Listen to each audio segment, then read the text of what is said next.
వచ్చాయి?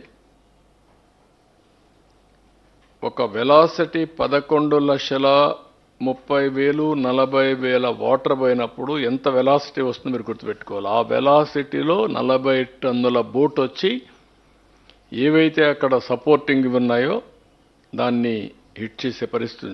కాలం హిట్ కావాలి, project damage కావాలి. కానీ ప్రాజెక్ట్ డ్యామేజ్ కాలేదు. ఎందుకు? ఆ కాలమును కొట్టకుండా ఇది ఆ సపోర్టింగ్ దాన్ని ఏమంటారు, మనం కౌంటర్ వెయిట్ను కొట్టాయి. ఆ కౌంటర్ వెయిట్ ఇరిగిపోయే పరిస్థితి వచ్చింది. ఇప్పుడు రిపేర్ చేశాను, చూసుంటారు మీరు. What is this? అవి తీస్తే రాలేదు. 4-5 రోజులు ఎన్ని విధాల ప్రయత్నాలు చేసి తీసే పరిస్థితికి వచ్చారు. బాధ్యత లేదా మీకు? క్షమాపణ చెప్పరా మీరు? మీ బొమ్మ వేసుకోలేదా? మీ గుర్తులు వేసుకోలేదా? మీ పార్టీ కాదా? అంటే దేశం వదిలిపెడతారా? ఆంబోతులా మీరు? అడిగితే ఎదురుదాడి చేస్తారా మీరు? అంటే మీ బోట్లు మీరు పంపించి ఆంబోతుల మారిగా తయారై ఒక ఎంత డేంజర్ అండి అది. ఎన్ని గ్రామాలు పోతాయండి?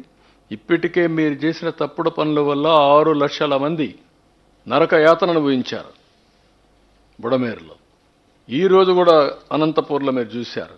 ఒక రథాన్ని కాల్చేస్తారా మీరు? ఒళ్ళు దగ్గర పెట్టుకుంటారా లేదా? చెప్పా, ఎవ్రీవేర్ కెమెరాలు పెట్టమన్నాడు. మక్కలు ఇరగొట్టిచ్చేస్తా. Be careful. Law and order కానీ క్రియేట్ చేశారో, ఇంట్లో నుంచి బయట వచ్చి ఎక్కడ చిన్న వైలెన్స్ జరిగినా నెక్స్ట్ 1 సెకండ్లో మీ చొక్కా పట్టుకునే పరిస్థితి వస్తుంది.